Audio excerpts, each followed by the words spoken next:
परम पूज्य गुरुदेव जी, अर्चनी बंदनी मुद मंगलमय संत समाज, सज्जनों, माताओं बहनों, प्यारे बच्चों, मेरे लिए निर्देश हुआ है, सो निर्देश का पालन करते हुए आप सबके समक्ष कुछ देर कुछ बातें कहने का प्रयास करता हूँ। सदगुरु कबीर साहब की एक साखी है, नग पसार जग सकल है, पारख बिरला कोय, नगते उत्तम पारखी, जग में बिरला कोय। ये बहुत ही मार्मिक साखी है।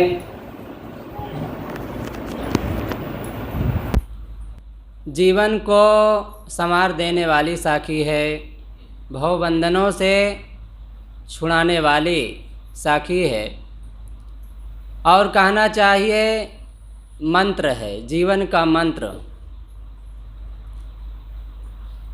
लोग मंत्र मानते हैं कि मंत्र पढ़ देने से कुछ का कुछ हो जाता है। वह बातें सच है कि नहीं, किंतु सद्गुरु संतों की जो बातें हैं वो सच में मंत्र का काम करती है। बस उपयोग करने की बात रहती है। उपयोग करें तो जीवन अपने आप सही दिशा और सही लक्ष्य को पूरा कराएगी। तो साहब कहते हैं, नग पसाड़ जग सकल है, पारख बिरला कोय। नग पसाड़, नग सोना, रतन, हीरा कह सकते हैं। पसाड़ पत्थर को कहते हैं। ये दुनिया में दो तरह की बातें हैं, एक पसाड़ के समान, पत्थर के समान जड़, जो हमें जड़ बनाती है, लक्ष्य से दूर करती है, भवबंधनों में गिरा देती है, दुनिया में उलझा देती है, भटका देती है, मन के जाल को समझने नहीं देती है। और एक रतन के समान, हीरा के समान ज्ञान होता है, बातें होती है, जो मन के जाल को समझने में ताकत देती है, बल देती है, साहस देती है, और पत्थर युत, जड़ युत मन को चैतन्य बना देती है, ज्ञानवान बना देती है, महान बना देती है। बस समझने की बात है, परखने की बात है। सद्गुरु कबीर साहब परखने की बात कहते हैं, पारख बिरला कोय। नग पसाड़ जग सकल है, सारे संसार में नग और पसाड़ के समान बातें भरी है, लोग भरे हैं। कुछ लोग पसाड़ के समान होते हैं। किसी ने कहा है कि मनुष्य मनुष्य में अंतर, कोई हीरा कोई कंकड़। कोई हीरा के समान है, कोई पत्थर के समान है। कोई ज्ञान की बात करता है तो कोई भोग की बात करता है। कोई सुलझाने वाली बात करता है तो कोई उलझाने वाली बात करता है। अब हमें परखने की बात है। ये दुनिया में रहेगा, इसको हटाया नहीं जा सकता। उसके लिए संत लोग एक उदाहरण देते हैं, दुनिया कुत्ते की पूँछ है। बहुत सहज है, कई बार सुनते हैं, कुत्ते की पूँछ है को सीधी नहीं की जा सकती है। एक संत ने कहा 12 साल तक उसके पूँछ में पाइप बांध दिया जाए तो हो सकता है सीधी हो जाए। लेकिन उसी संत ने फिर कहा कि 12 साल के बाद निकालने पर पता चला कि पूँछ वैसे की वैसी टेढ़ी हो जाती, क्योंकि उसका नाम है कुकुर की पूँछ। वो कभी सीधी नहीं होती है। हाँ, एक तरह सीधी हो सकती है। कैसे? मन में ऐसा लगता होगा, कैसे सीधी हो सकती है? सीधी हो सकती है। अगर वो कुत्ता खुद चाह ले तो सीधी हो सकती है। बहुत से कुत्ते ऐसे होते हैं जो लेटे रहते हैं और सीध उनकी पूँछ होती है वो सीधी होती है, कारण वो खुद किया है। लेकिन आप चाहें सीधी करें तो कभी वो सीधी हो नहीं सकती। सद्गुरु कहते नग पसाण जग सकल है, नग और पसाण के समान दुनिया में लोग भरे हैं। बस हमें परखने की बात है, समझने की बात है, समझना है। दो दो चार की तरह जहाँ बातें मिलती है उसे स्वीकारना चाहिए। वे कोई बच्चा कहता है, कोई पागल कहता है, यहाँ तक कि किसी पशु के मुख से अगर निकल जाए तो उसे भी मान लेना चाहिए। और या दो दो पाँच की तरह अगर बातें मिलती है तो चाहे कोई गद्दी पर बैठा विद्वान कह रहा हो, गुरु कह रहा हो, संत महात्मा कह रहे हों, या कोई बहुत बड़े ज्योतिषी कह रहे हों, नहीं मानना चाहिए। हाँ, आप डर बस उनके सामने हाँ हुंकारी भर लें, ये अलग बात है। क्योंकि दुनिया में अगर खरी बात कहो तो चोट पहुंचाती है, दुख पहुंचाती है, यहाँ तक कि जान भी ले लेती है। इसलिए खरी बात कहने सुनने से अच्छा है स्वीकार लेना। स्वीकार करके अंदर से आपको क्या स्वीकारना है वो आप खुद एहसास करें। सही गलत का निर्णय अपने मन में करें, क्योंकि आपके मन के जाल से बचना है। आपको अपना भवबंधन काटना है, हमें अपने दुख को दूर करना है। महात्मा सुकरात की एक बात है, सूत्र है, उन्होंने कहा हे भगवान, हे प्रभु, हे ईश्वर, यदि दुनिया को बदलना, दुनिया को सुधारना तो नंबर पहले मेरे से लगाना। इसका मतलब यही है कि पहले हमें सुधरना चाहिए, अपने स्वभाव को बदलना चाहिए, अपने मन को बदलना चाहिए। और वो कैसे होगा?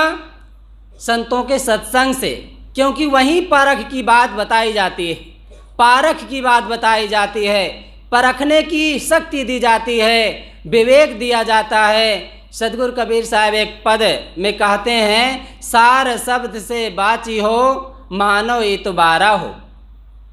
सार शब्द ही, निर्णय वचन ही, रतन के समान वचन ही हमें इस भवबंधन से दूर कर सकते हैं। अर्थात हम सार शब्द, निर्णय शब्द को ग्रहण करेंगे तभी हमारे मन में वो ताकत, वो शक्ति और बाहर बहिर्मुखता से बचने की शक्ति मिलती है और अपने को हम भवबंधनों से बचा लेते हैं। सार शब्द से बाची हो, मानो इतबारा हो। उसी पद में अंतिम में सदगुरु कबीर ने कहा है, कहें कबीर तो निर्भय करो, परखो टकसारा हो। टकसार, टकसार उसे कहते हैं जहाँ सिक्के ढलते हैं, वह उस जगह को टकसाल कहा जाता है। तो सदगुरु उसी से उदाहरण देते हैं कि जैसे वो निर्दोष खरा, उस पैसे को, उस सिक्के को नाली में फेंक दो, कहीं भी उसे रख दो, या पड़ा हो धूल में, कंकड़ में, कहीं भी आप उसे उठाएं, उसमें दोष नहीं दिखेगा। किसी भी बनिया के पास ले जाएं, वो तुरंत ले लेगा, कभी नहीं कहेगा भाई ये गंदगी से तुम लाए हो, ये सिक्का किसी काम का नहीं, इसे हम नहीं ले सकते हैं, कभी नहीं कहेगा। वो रख लेगा, उसे मांझना भी नहीं पड़ेगा, तुरंत जेब में रख लेगा। और बनिया ही क्या, साधु महात्माओं को भी मिल जाता है तो भी रख लेते हैं, क्योंकि वो निर्दोष है, सिक्का का दोष नहीं है। सिक्का नाली में पड़ा था और फेंकने वाला जो फेंका था उसे नाली में, कचरा में, उस फेंकने वाले का दोष। इसी प्रकार ये जो सार शब्द है, सार वचन है, निर्णय वचन है, वो अपने आप निर्दोष होता है, खरा होता है, दुख से दूर करने वाला होता है। बस समझने की बात है, उसे परखने की बात है। परख की जो शक्ति है हमारी धूमिल हो गई है, क्योंकि हम पाषाण के पुजारी हो गए हैं। पत्थरा के देवता पूजत पूजत सबकी बुद्धि गए पत्थराए। लोगों की जो बुद्धि है पत्थर हो गई है, लोगों की जो बुद्धि है पत्थर हो गई है, कारण कि पत्थर के पुजारी हैं। लोगों को पत्थर के देव में भगवान दिखाई दे जाता है, पत्थर के देव में देवता दिखाई दे जाता है, ईश्वर दिखाई दे जाता है, अपने दुख दूर करने का तरीका मालूम हो जाता है और लोग देख लेते हैं। लेकिन अपने माता पिता में, भाई बंधुओं में, संत गुरजनों में वो नहीं दिखाई देता। बकरी में, मुर्गी में, कुकुर में, बिलारी में, भैंस में, गाय में वो नहीं दिखाई देता है। जबकि वो चेतन है, उनको खिलाओगे तो खाते हैं, पिलाओगे तो पीते हैं, और जैसा उनके साथ व्यवहार करना चाहो वो आपके साथ वैसा ही व्यवहार करते हैं। आप एक कुत्ते को जब मीठी नज़र से, मीठे शब्दों में बोलते हैं तो उसकी पूंछ हिलने लगती है, क्योंकि वो भी प्यार की परिभाषा समझता है, वो भी प्रेम की भाषा जानता है, उसे भी प्यार चाहिए, वो भी सच्चे देवता की पहचान रखता है। वो पत्थर के पास पूजा नहीं करता है, हाँ पेशाब जरूर कर देता है। हो सकता है उसके लिए वही पूजा हो, ये तो वो जाने, कुत्ते से पूछा जाए तो पता चले। लेकिन आदमी इस बात पर ध्यान नहीं दे पाता, पत्थर की पूजा करता है और माई बाप को भोजन भी नहीं देता है, माता पिता के पैर भी नहीं छूता है। शर्म आती है, लज्जा आती है। अगर उसके माता पिता पैसा लेने के बहाने उसके ऑफिस पहुंच जाएं तो नज़र फेर लेते हैं, क्योंकि बेइज्जती का डर है, इज्जत का डर है। सबके सामने ये फटे कपड़ा में मेरे बाप, मेरे पिता दिखेंगे तो लोग मुझे क्या कहेंगे? नज़र। इसलिए किसी कवि ने कहा है, नजरें बदली तो नज़ारे बदल गए, किश्ती ने रुख बदला तो किनारे बदल गए। अपने स्वभाव को बदलना है, अपने नज़र को बदलना है। चश्मा काला अगर होता है तो काला दिखाई देता है, अगर सफ़ेद है तो सफ़ेद दिखाई देता है। आपको कैसा चश्मा पसंद है ये आप सोचिए। पारख वाला ज्ञान चाहिए कि जड़ वाला ज्ञान चाहिए, पत्थर वाला ज्ञान चाहिए? पत्थर का ज्ञान दुनिया में चारों तरफ बिक रहा है। आपको खरीदना है तो माघ मेला में चले जाइए, चारों तरफ बुला रहे हैं, आवत जाओ, दे जाओ।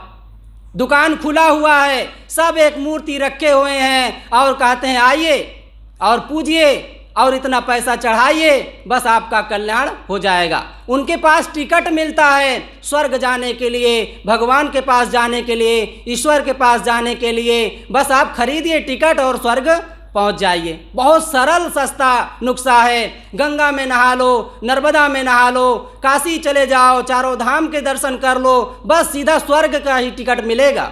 बीच में आपको नरक नहीं मिलेगा, सीधा स्वर्ग जाना पड़ेगा।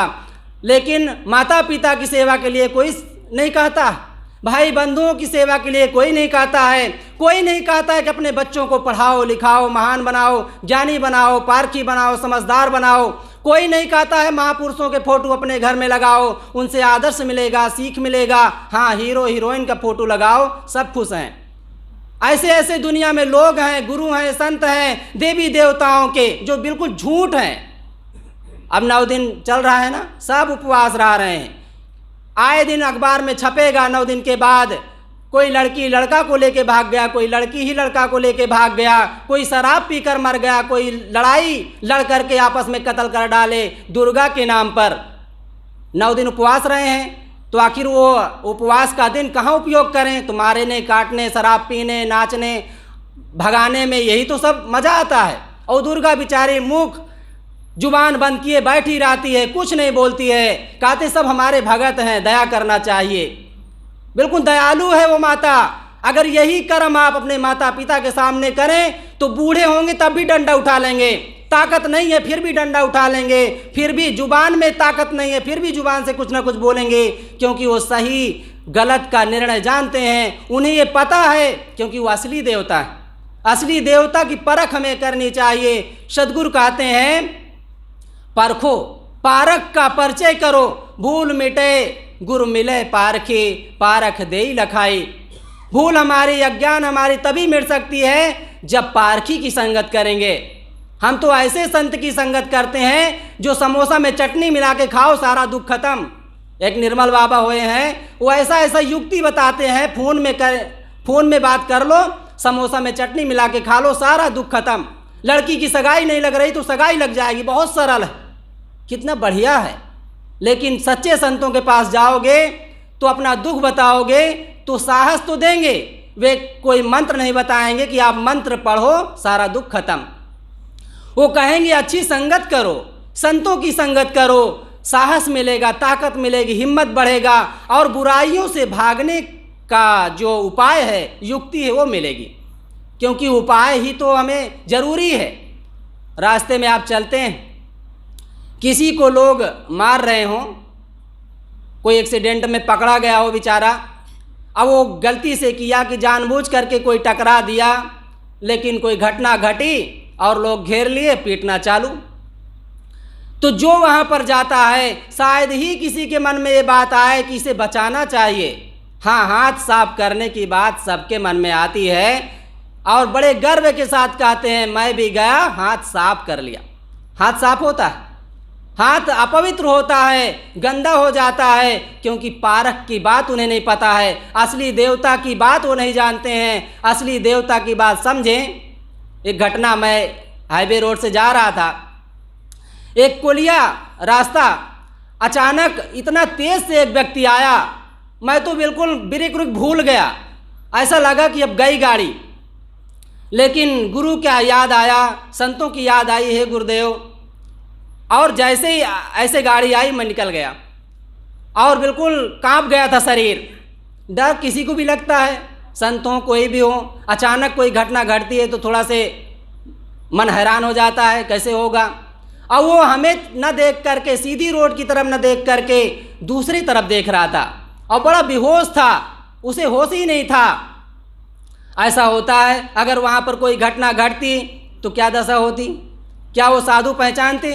क्या वो संत को देखते? क्या ये कपड़ा पहचानते? नहीं, वो उनको तो हाथ साफ करना रहता है ना, हाथ साफ करना है। हाथ साफ ना करो बंधुओं, हाथ साफ करना ही है, मन साफ करना ही है, तो संतों की संगत करो, क्योंकि वहाँ परखने की ताकत दी जाती है, परखने की बात बताई जाती है। सदगुरु कहते हैं, नग पसाड़ जग सकल है, पारख बिरला कोय। पारख बिरला कोय, अर्थात पारख की बात समझने वाला कोई बिरला होता है। पारख किसे कहते हैं? पारख जीव को कहते हैं। पारख जीव ही आपका आत्मा ही पारख है और उसको परख करना ही आपका काम है। आप हीरा की परख करते हैं, सोने की परख करते हैं, चांदी की परख करते हैं, यहाँ तक कि लोगों की भी परख करते हैं, किंतु जब भगवान की बात आती है, कल्याण की बात आती है, तो कहते हैं ऊपर वाला जाने, भगवान जाने। आकाश में हाथ उठाते हैं, ये कहाँ आपकी बुद्धि गायब हो गई? आप पढ़े लिखे हैं, आप अगर मास्टर हैं तो सजीव निर्जीव की पढ़ाई भी पढ़ाते हैं, फिर भी परख नहीं पाते हैं। कारण क्या है? क्योंकि आपको बोध नहीं है, हमें बोध नहीं है, संतों की संगत हम नहीं करते हैं। करते भी हैं तो ऐसे लोगों की संगत करते हैं जो हमें जड़ बनाता है, कुंठित, हमारे बुद्धि को, हमारे मन को कुंठित कर देता है, हीन भावनाओं में डुबा देता है। आज इतना वैज्ञानिक युग है, फिर भी भगवानों की कमी नहीं है। अनेक प्रकार के देवता पैदा होते रहते हैं, हर साल कोई ना कोई देवता बदल जाते हैं। आप ये ध्यान रखना, हमें ये ध्यान रखना चाहिए कि पूजा का जो भाव है, श्रद्धा का जो भाव है, कल्याण का जो भाव है, वो कभी बदलता नहीं है। हाँ, देवता बदल जाते हैं। एक समय ऐसा था, शिव की पूजा ज़्यादा होती थी, राम की पूजा, कृष्ण की पूजा, आज दुर्गा सामने आ गई हैं। एक टीवी वालों ने देवी दिया है संतोषी माता, यहाँ वहाँ मत पूछो कहाँ कहाँ है संतोषी माँ। संतोषी माता की पूजा लोग करते हैं, ये टीवी वालों ने दिया, ये कोई कहीं अलग से देवी नहीं आई है। तो हमें समझना है और परख करके काम करना है। नग पसाण जग सकल है, पारख बिरला कोय, नगते उत्तम पारखी जग में बिरला होए।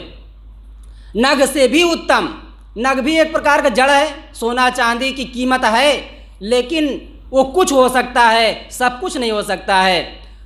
मूल में आप हैं। एक विज्ञानी कुछ काम करवा रहे थे, एक भाई, वहीं पर संयोग से एक संत पहुंच गए।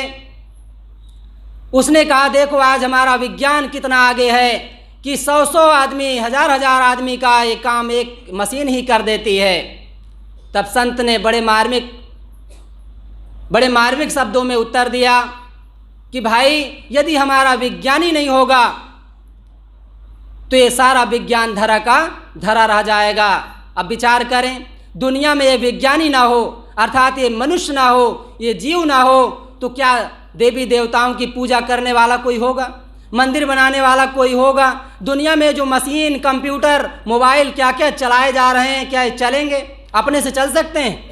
कभी नहीं चल सकते, क्योंकि इनको बनाने वाला कोई विज्ञानी है। वो विज्ञानी आप हैं।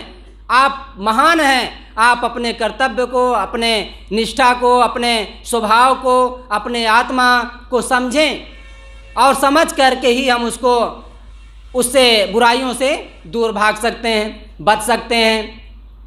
तो सद्गुरु कहते हैं, नग पसाड़ जग सकल है, पारग बिरला कोय, नगते उत्तम पारखी जग में बिरला होय। जग में कोई बिरला ही इस बात को समझता है और उस बिरले में हमें अपना नंबर दिलाना चाहिए, क्योंकि किसी न किसी का तो नंबर लगा ही है और लगेगा।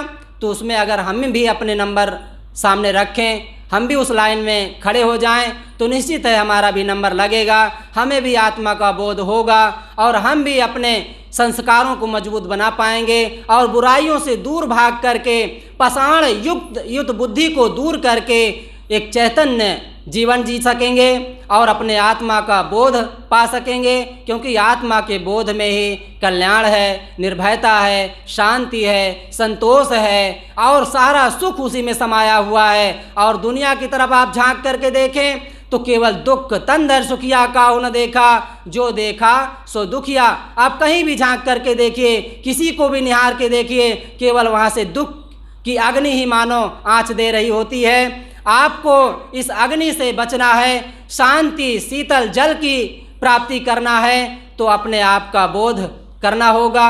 और अपने आप को बोध कहने से नहीं होता है। मैं भी कह रहा हूँ तो केवल कहना है, शब्द है, याद किया हुआ हूँ या उसका कुछ एहसास किया हुआ, पढ़ा लिखा हूँ इसलिए कह रहा हूँ। जब तक मेरे जीवन में वो घटना नहीं घटती है, जब तक मैं उस शांति संतोष को नहीं प्राप्त कर लेता हूँ या अनुभव नहीं कर लेता हूँ, तब तक मुझे भी शांति नहीं मिलेगी, किसी को भी नहीं मिलेगी। सबको शांति चाहिए, अर्थात सब सुख चाहते हैं, सब शांति चाहते हैं, दुख से बचना चाहते हैं, लेकिन कारण दुख का काम ही करते जाते हैं। बहुत दुख की खानी, तब बची हो जब राम जानी। इस दुख से तब बचेंगे जब राम को जानेंगे। जानने की बात साहब कहते हैं, मानने की बात नहीं कहते हैं।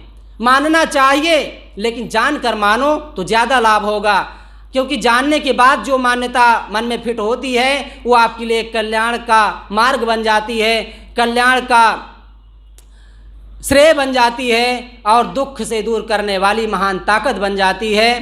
तो सद्गुरु कबीर साहब की एक साखी, नग पसाड़ जग सकल है, पारख बिरला कोय, नगते उत्तम पारखे जग में बिरला होए। यहीं पर अपनी वाणी को विराम देता हूँ और एक बार जय सुनना चाहता हूँ। सद्गुरु कबीर साहब की जय, क्योंकि उन्हीं की जय में हमारी विजय है, उन्हीं के ज्ञान में हमारी ताकत है, उन्हीं की शक्ति में हमारी शक्ति है। अगर उनकी जय बोली जाए तो निश्चित है हमारे मन में वो शक्ति मिलेगी, वो ताकत मिलेगी। जब हम संतों से जुड़े होते हैं तो जुड़ने का नाम ही बैटरी को चार्ज करना। जैसे अपने बैटरी की तार को बिजली से जोड़ देते हैं तो निश्चित है हमारी बैटरी अपने आप चार्ज होती रहती है। इसी प्रकार जब संतों से हमारा कनेक्शन जुड़ जाता है तो हमारा मन चार्ज होता रहता है, क्योंकि मन ऐसी बैटरी है कि बिना चार्ज किए वो नहीं चलती है। चलेगी तो कुछ दिन चलेगी, फिर ठप हो जाएगी। जैसे बैटरी की चार्ज हटा दिया जाए, चार्जर से बिजली से हटा दिया जाए, कनेक्शन काट दिया जाए तो कुछ चलेगी, हफ्ता 2 हफ्ता, इसके बाद अपने आप शून्य हो जाएगी, खराब हो जाएगी, नष्ट हो जाती है। इसी प्रकार हमारा मन, ये बैटरी, संतों से इसको जोड़ने की ज़रूरत है, क्योंकि जोड़ने में ही वो उसको करंट मिलता रहता है, शक्ति मिलती रहती है। तो जोर से जय बोलें, सद्गुरु कबीर साहेब की, संत समाज की, भक्त समाज की। साहिब